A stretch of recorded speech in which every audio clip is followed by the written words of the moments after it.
make it happen. All right. Well, everyone, welcome. Final week of our 12-week course. Thank you for sticking it out. We appreciate it. And hopefully, we're adding value to everyone. This week, we're going to be talking about collecting data for our.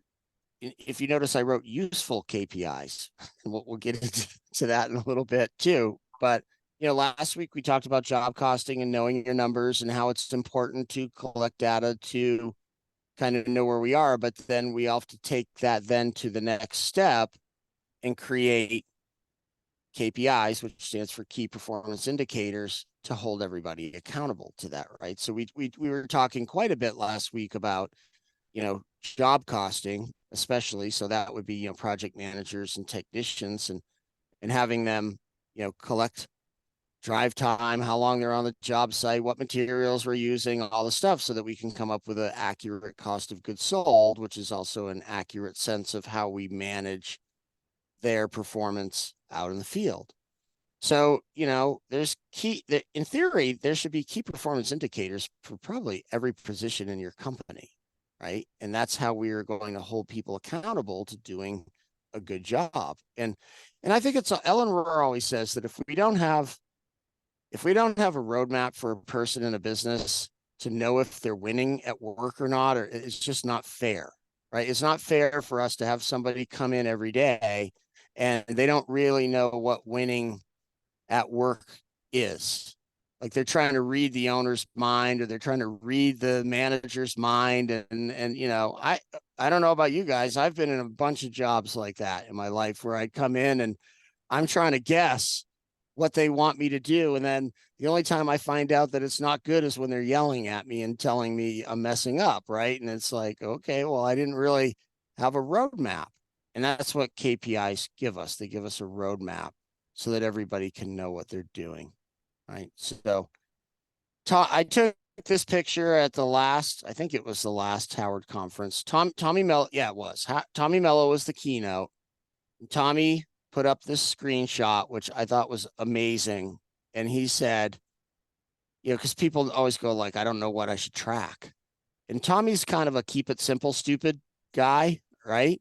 And he's like, I could run almost any business in the world with these 4 key performance indicators: average ticket, face-to-face conversion rate, booking rate, and cost per acquisition. Right? Now, obviously, that's for the whole business as a whole, right?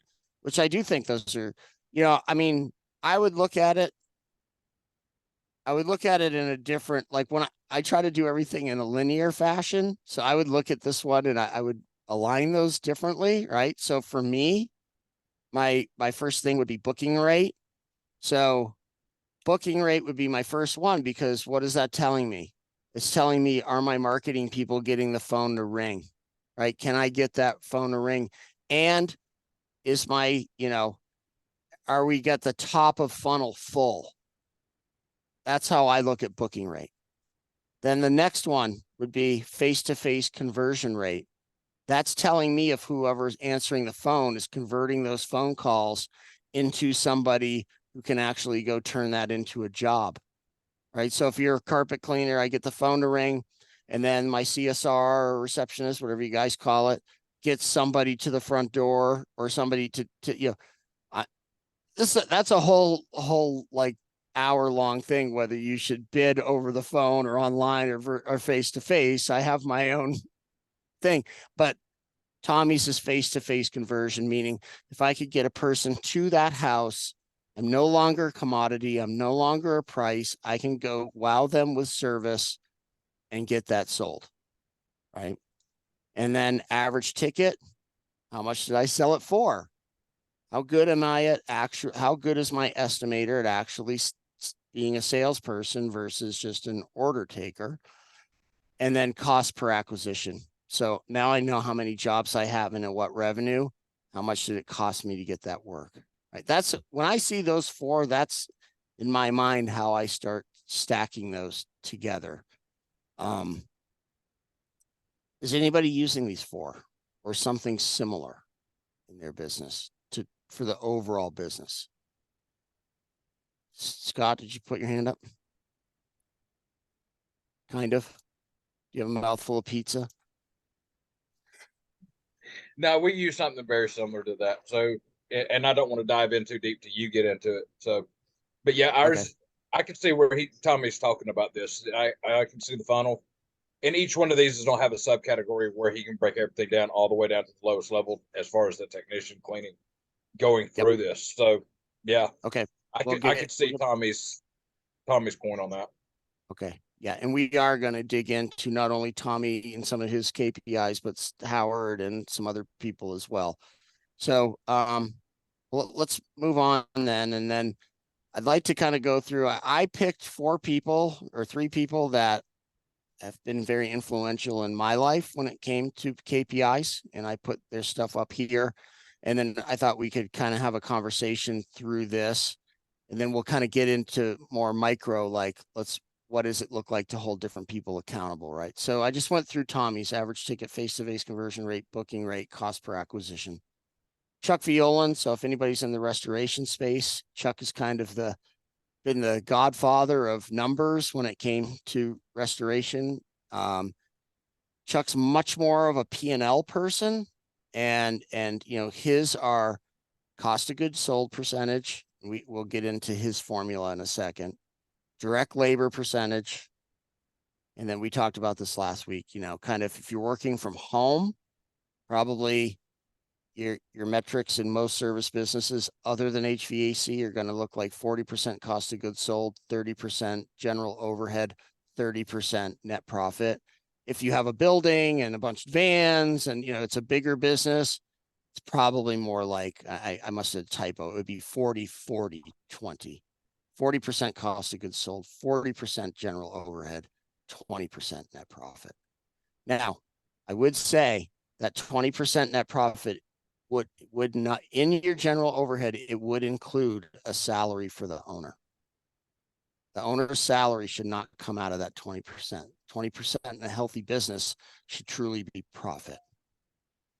And then Howard, a couple of his that he is really, I mean, he used to beat this into Larry in my head all the time because Howard was our one-to-one coach back in the day. Sales by referral source, sales by category, right? So, Larry was out with his team knocking on doors. How many plumbing leads are we getting? How many property manager leads are we getting? How many realtor leads are we getting? His thing was, I want to know your sales numbers because we did get the majority of our work by referral marketing. Like that was our way of doing business. I know it's not everyone's. And then I just threw a couple of my own in that I like. 5-star online reviews. Like that's very important to me, especially on the technician level and CSR position. I want to see 5-star reviews, and I want to see their names in those reviews. So we used to actually give bonuses for people getting 5-star reviews for their work, like on Yelp or Google. But if their name was in it, that means they made a connection with that person, that client. We would double the bonus if their name was in it. So if it was like, you know, uh, Larry and Justin came to my house and cleaned the carpet. Those guys are so great. I love them and I love Shamrock. Larry and Justin are just doubled their bonus for their Yelp review bonus strategy, right? So that's another thing. Then income per employee. A lot of businesses don't talk about this, but I mean, when you start looking, like most non-service businesses will really start looking at that. But like a perfect example, Jackson HVAC. Like they will say that a very healthy HVAC company will do somewhere between $350,000 and $500,000 per employee. That means every employee, CSR, warehouse kid, like they're looking at how much money are we actually doing per every single person who's an expense to us. So like how much revenue per how many people do we have? Um, I like that. For some of us, it's when we start looking at that number, it gets a little depressing. Right? Like it's a harsh metric, to be honest. And then the last one is, and I think this is underutilized and overlooked, employee turnover rate. Because if we start calculating how much it costs to turn over an employee, it's a lot of money. So I think it's like a key performance indicator for Larry and I was always how many people are we turning over a year. So like for my restoration guys in the room, I mean, statistically from the CNR survey, the average mitigation technician stays in the industry, not even at one company, but in the industry 6 months. The average it costs to turn over a mitigation tech is 1.6 per 1.6 160% of their salary per year. Right. So if a guy made 50 grand, it's costing you 75 if he leaves. Right. So Larry and I wanted to try to keep people in the building. That was like a crucial element for us and a big KPI. So, I'd like to go around the room now and kind of talk about like what are some of the ones that you guys are sticking out to you? What are the ones that you maybe are doing and you feel really comfortable with, and maybe what on this list you have questions about, or you're not doing it currently, but you think you might behoove you to do so. And the other thing I want to say real quick before we get into this is I have a good friend who's very data-driven business owner, and he told me that, and this was wise counsel. He was like, I only do a few KPIs for every position, and even for my company, because having too many KPIs is like having no KPIs, right? Like you can only track so much meaningfully. So, Jack, as you look at this list, and I know you guys have been really working on this over the last year. That's why I'm picking you first, because it's something we talk about quite a bit. What is sticking out to you? The big thing that's sticking out to me right now, because we haven't been putting enough attention on it, we're starting to, is the marketing side of things you were just talking about. Starting with like the online reviews. This last month, we've really been our one location's just suffering on the marketing side, and leads coming in, and we can see by the KPIs, we're just like, what is going on? It's really expensive to get people in the door up there. And so we're digging into that and starting to find out like Apple Maps is not, it has our businesses permanently closed on it. People are trying to get there through that, and it's shutting it off. That's not good. Yeah, Yelp was bad, but the others were, so we're just dialing in and like got about 20 different ones that we're trying to fix. So paying attention to the marketing side of it, especially online, is something we haven't been doing much of. So the sales by referral source or sales by category, we're starting to get a feel for why those are more important when you're suffering with them. Some of these guys out here probably already don't experience that as much. Or, I mean, we're already aware. Marketing for us, we're a big company in a small area, so we don't have a lot of competition fighting over the same work. So it's been a little less of an issue, but can I play devil's advocate though a little, Jack? I think in Scotts Bluff, which is a bigger market, you are like, you guys might not be participating yet on the level that maybe some of your competitors are in that space. Would that be wrong? No, we've been checking out those guys too for the same places, like the Apple Maps thing I just mentioned, and theirs are all good. Right? Like, yeah, because like perfect example, like for you in Sydney, and for everyone listening, Sydney, Nebraska is a quite small town, and Best Plumbing is kind of essentially the only game in town, right? So you guys naturally get work there, but Sydney has real competition where people like, so my thing I would be looking at in Sydney, not only is how much can I get the phone to ring, but what is my cost per acquisition, like Tommy talks about. Scotts Bluff. It's going to be, I'm sorry, in Scotts Bluff, that cost per acquisition is probably going to be higher because it's a larger area and there's more competition.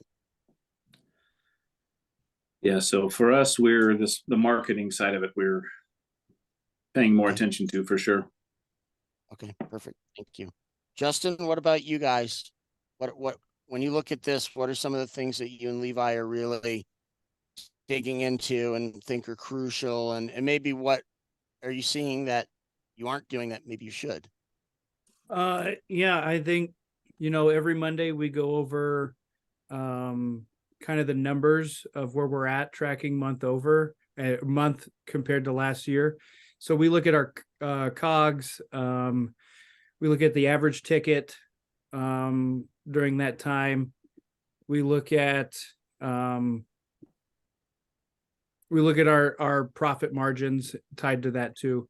But something that jumps out here that's actually kind of intriguing me is we do keep track of our 5-star reviews. That's huge in our area. You couple that with the age of the company, we're set a little different for our competition. But tracking your referral source is something that I've been talking to Levi for. If there's different avenues, if it's the 5 rounds that we're hanging on, how many of those are making the phone ring? So he's put different numbers on those 5 rounds so we can track those. And we just started that recently. So Google has a different number so we can track how many phone calls are coming through Google. And all those our referral forms that we're sending out, filling out that has a different phone number so we can pinpoint some of these areas. So I'm really interested to see, that's kind of new for us, that sales by referral source. Well, and what that's really going to do is it's going to pinpoint for you guys what marketing actually works and what doesn't. So you can do more of what works and less of what isn't pulling. Right. Sure. All right. Denver, welcome. We haven't seen you since the last one. What about you? What stands out here as far as KPIs that you're following, that you track closely, and what maybe you think you could use some work on? Well, I'm on the truck so much that I kind of rely on my office to track this stuff, but we pay a lot of attention to our 5-star online reviews, and like you said, our technicians do get bonuses when they get a 5-star review, and they do get a double bonus when their names are mentioned. And I encourage them to tell our customers to talk to them like it's a game in our company. Customers want to help out people. And so when our crew says, hey, we're having this little game in the office, and if you can help me out, and then next thing you know, they got a 5-star review with the whole team mentioned. It's not just one person. Usually it's 2 or 3 people mentioned. Yeah. And those look so good online to a potential client. Yeah, they do. And then we are working on referral sources. We've been trying to get some referral partners, let's say, and try and build relationships. That's always a challenge, especially in our area. I do the same thing Scott does, except for the carpet cleaning. We do soft washing and window cleaning, and that's a challenge up here in the north. I'm in Canada. So. Yeah. Okay. Perfect. Thank you. Heather, Russ, Rebecca, I'll group you together. What about you guys? Whoever wants to take this one. Sure. Well, we track our average ticket and sales by referral source and category and online reviews and of course I'm looking at our numbers too. I'm a big fan of checks. But the one of the things on my list of things that I need to start doing is that tracking our conversion rate, which we have an 80% residential repeat rate. So it hasn't been something that I've paid attention to before, but that's just been one of the things that I want to start working on, is start tracking those numbers. Conversion rate on the phones for new clients. Yes. Yep. Okay, perfect. Thank you. All right, the guys at WOW, whoever wants to take this, Eduardo or Gustavo or Oscar, what are you guys I tracking? can share. You got it, We Oscar? track, Okay. yeah, we track several things. One thing that we do track, it takes priority because we do large loss as well. It's AR days, account receivable. Yeah. Turn on receivables is a big metric. Yeah. Right? Yeah. And we also track the the COGS, of course, what estimate lag, invoice lag. We also track that. Okay. What else do we track? We track a lot of things, and I think now we are at the point where because before we were just getting the numbers, and now we're digging into how to improve those KPIs, which before we weren't doing. And I think that's been very helpful. Okay. One quick question for you, Eric. You mentioned on the Chuck Violand's KPIs, the 40-30-30 and 40-40-20. You said that 40-40-20 was for like a restoration type of company. Well, like a business that has a building and a bunch of employees, like the 40-30-30 was more for like if you're running it out of your house. 40-30-30. Okay. I got it. Because your overhead's not as high because you don't have the building Right. and all the other stuff, right? So, I mean, most businesses that start to get to any certain size, it will always be for Chuck 40-40-20 is generally. Okay. So, yeah. Got it. Yeah. And, Larry and I, when we had our restoration business, the COGS percentage, direct labor, and the 40-20-20, I just lived in that. And then, of course, like you, Oscar, our turn on receivables was always at the top of our list, because for restorers, we're always floating hundreds of thousands of dollars at any given time. So having that money turnover is crucial for us. It's huge. And look, in restoration space, I'm not going to make this all about restoration, but another thing would be, to be honest, how much is my next upcoming payroll, and what is how much money am I expecting to get in the next, 7 or 14 days, to make sure, or how much cash on hand do I have, so I can make sure I can make payroll until I get paid on those receivables, right? I mean, I'm assuming you guys are tracking that pretty closely as well. Yeah, we do. We do. Yeah. So, okay. Scott, I'm going to turn it over to you a little bit. I would like to start to go into, like, let's start talking about KPIs that we use in different positions to hold people accountable, and also make sure they know how to do their job well. Okay. So maybe if you want to share like some of the metrics that you use for just a couple. I know Nikki's not feeling well. I would love to hear some of the office stuff, but if she's not up to it, I get it. So, so what are you, like, if I'm a technician at Veterans, what are my metrics to know how I'm doing a good job or not? So one of the couple of things is pretty much it's on our scoreboard that we have. We're tracking everything that everybody's been saying, so far.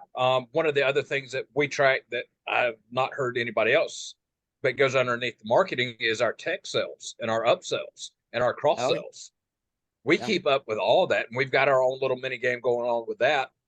I think we just turned over a little over $67,000 in tech sales. That is the first time in 12 years that has ever happened. Yeah, that's huge.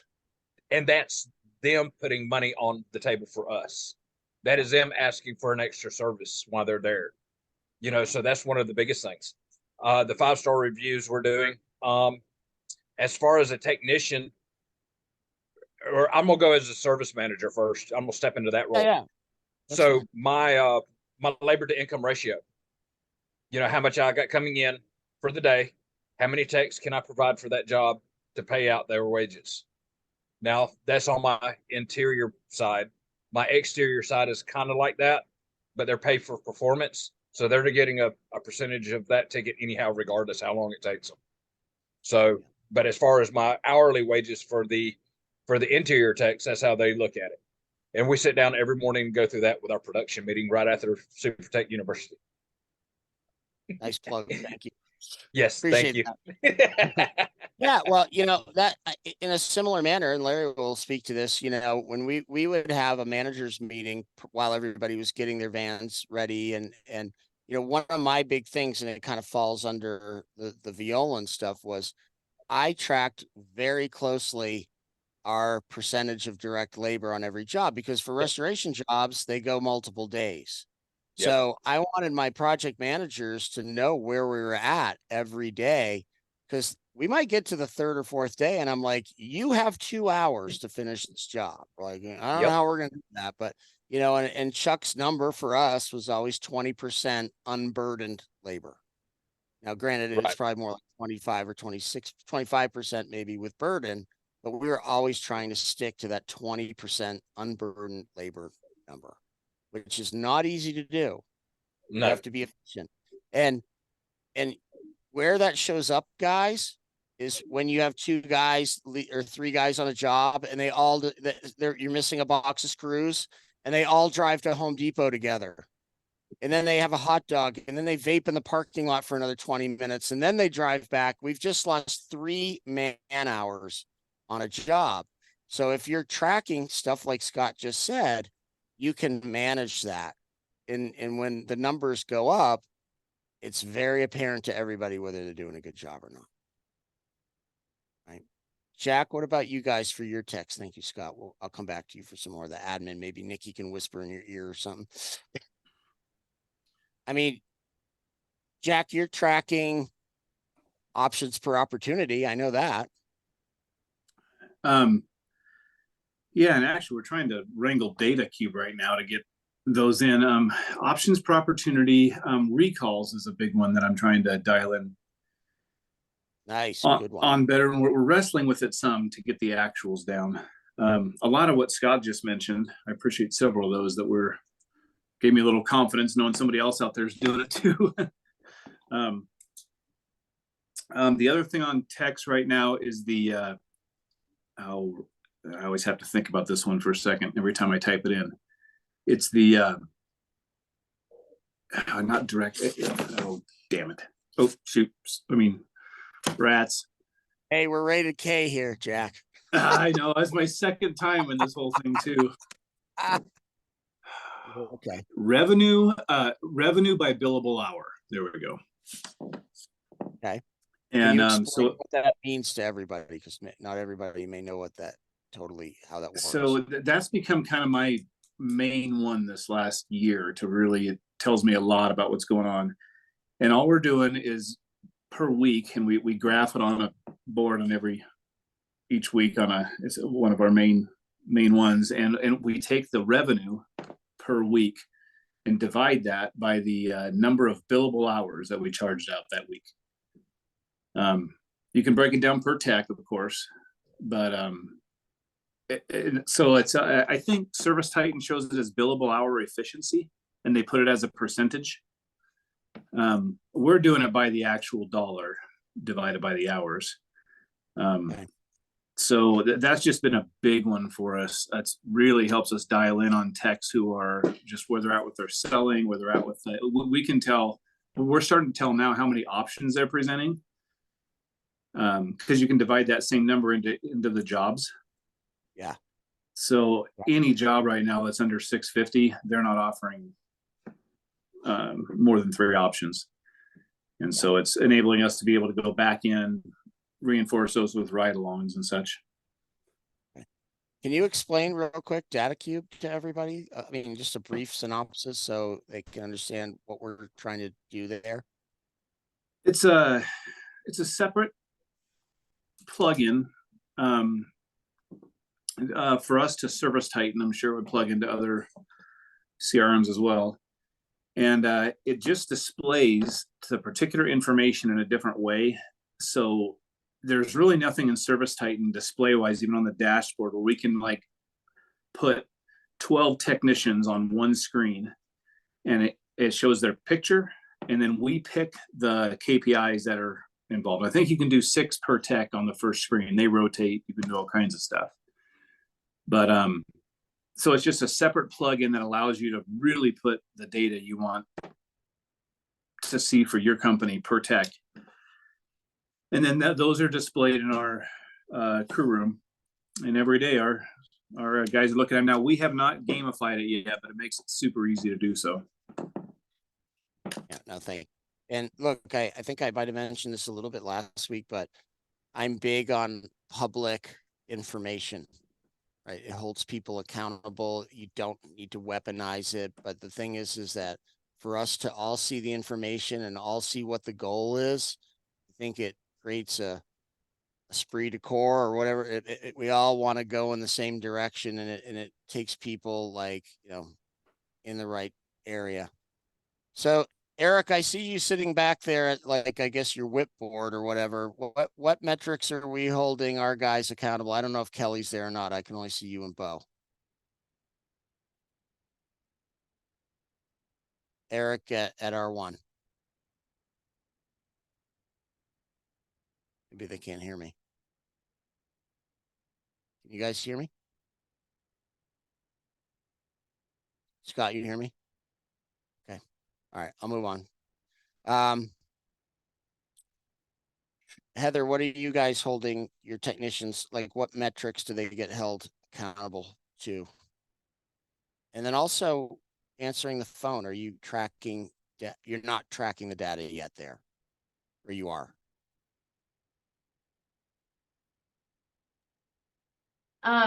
We aren't tracking yet for our conversion rate on the phone. But we do track their upsells, and I have we call it the Beat Your Best competition. So they're competing against themselves to beat their own sell ups.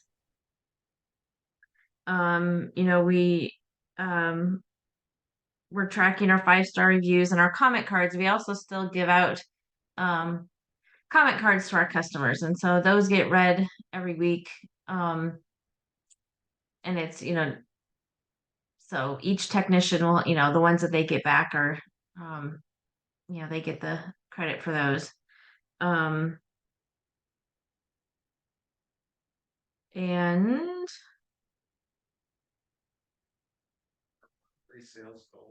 we have our monthly sales goals that we talk about. We have a meeting every Tuesday, so we talk about where we are for the month for our sales goals, what we have left, how much we need per day.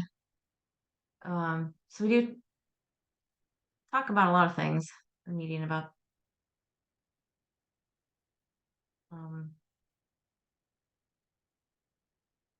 I'm sorry, I was coughing, so I muted myself. Are your technicians tasked for doing add-on sales as well as part of the sales goal process?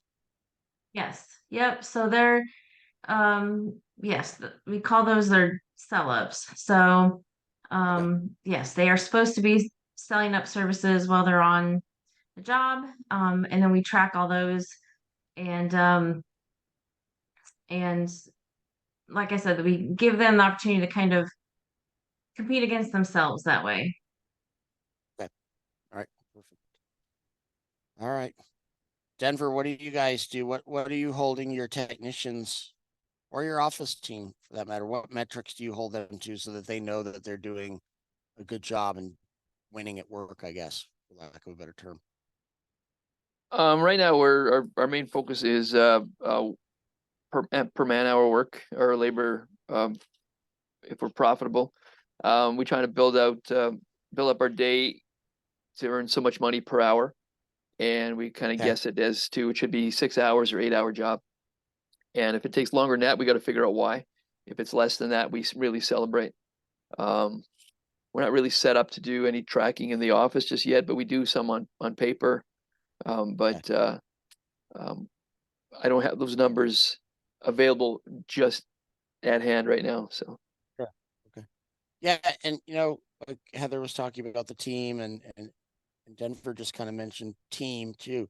A lot of like for us, our carpet cleaning technicians, we held them accountable for add-on sales, coming in on budget. So gross profit was another one, and then our redo. But how we would celebrate was not as individuals. I was wanting the whole team to win, and if the team won, then we celebrated, right? So it was never picking on one person openly. That person would, when you're doing it as a team, they're going to put the pressure on themselves to win, to keep up with everybody else. They don't want to be the person lagging behind. So we found that to the team aspect of KPIs as a department to work better. And then, as far as our restoration technicians, it was really callbacks, breakages, turnover for the department, and then cost of goods sold, gross profit margin. And then unlike the other team, they were getting bonused off the cost of goods sold bonus for us. Like if they were coming in on budget consistently and could show profit for the company, then we would bonus them from. And then, and then obviously for us on the phones, it was our big metric was face-to-face estimates.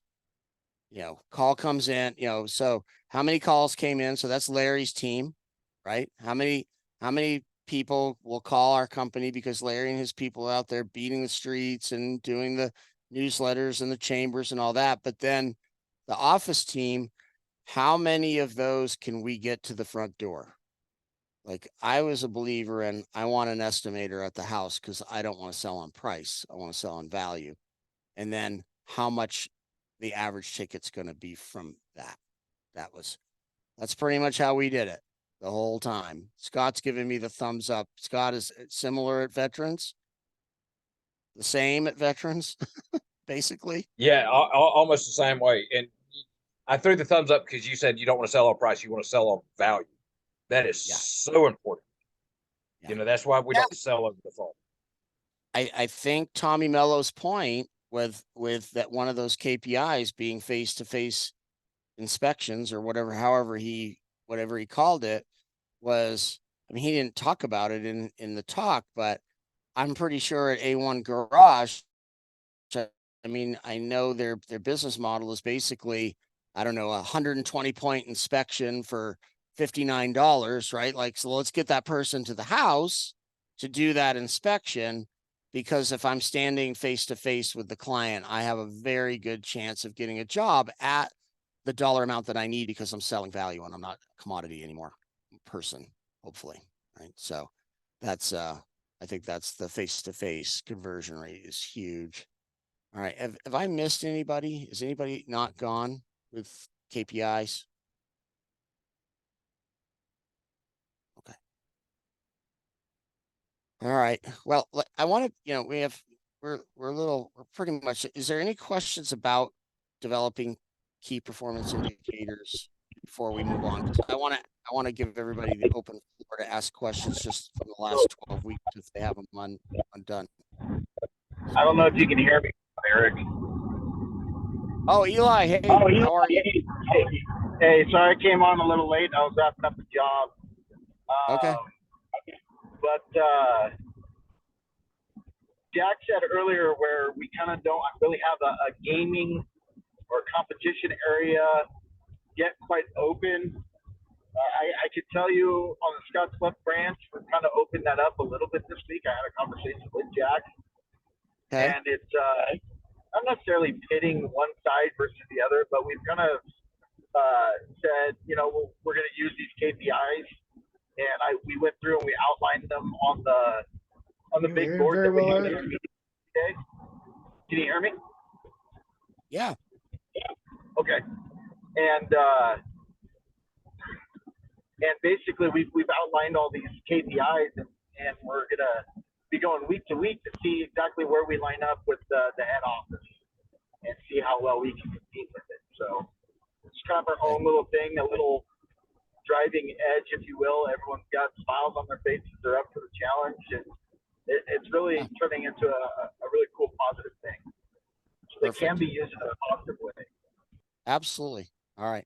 Yeah, Eli has a great point. And I mean, I know there are businesses that are very successful that kind of pit one technician against the next one. I'm not a great lover of that. I would rather have a team where, look, most people care about how well they're doing at their job. Like, I know not everybody does, but I think most people do. And when you gamify things in a positive manner, the people who aren't performing will generally try hard. They want to improve. And it's also a great way if the numbers aren't great, you can pull them aside in private, say, what can I do to help you improve? Right? Like they already know that they're in 9th place or whatever. You know, like it's no secret to anybody.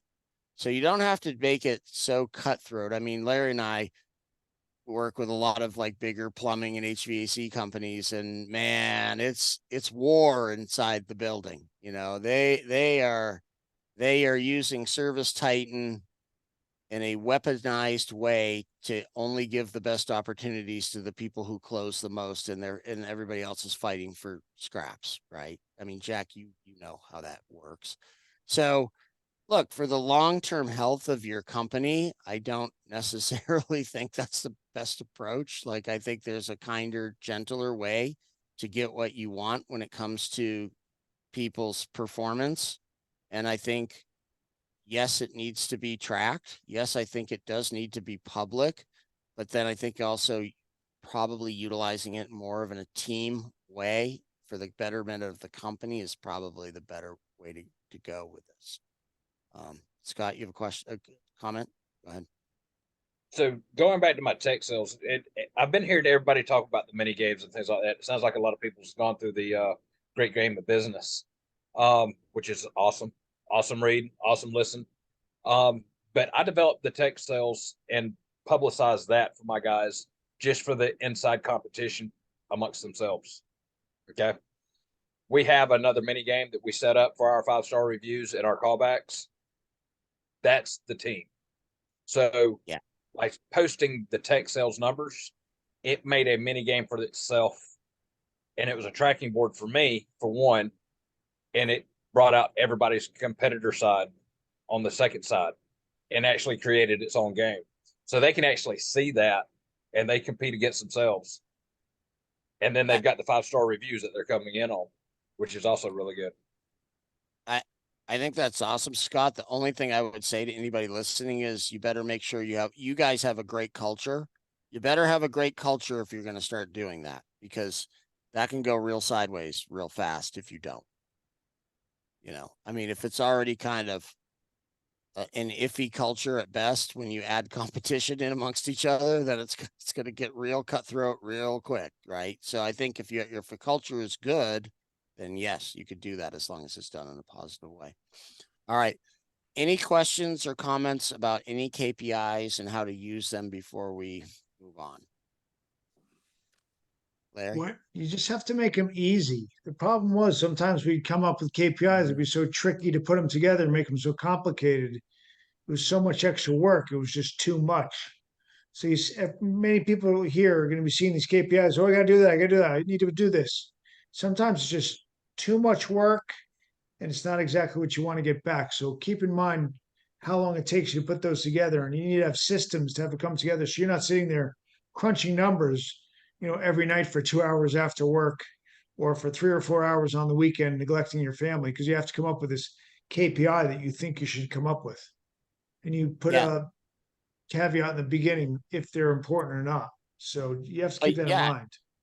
I'll use a friend of mine. A friend of mine has a business. It's not home service, but he has a couple hundred employees and they're big. And he has 5 KPIs for his business and 2 for every position in the company. Like, he's like, that's all I can do. I can't do it. If it's 10 KPIs for the business, we're never going to succeed. It has to be, I have to figure out what are the 5 things that matter the most. I'll manage to that. No more than 2 per employee. Right. But everybody, as they're talking tonight, I don't know if you guys noticed, every time you mentioned a position, you guys had about 2, maybe 3. Right. So, yeah, I would say to Larry's point, I agree. Like, having too many KPIs is like having no KPIs, because nobody will ever do it or be compliant or listen or what. Like, you can't kill everybody with too much data. So just do the important stuff. That's it. Yeah, keep it simple, because I have a tendency to like too much complexity. So when we first started getting in on this, I'm like, I need 30 KPIs.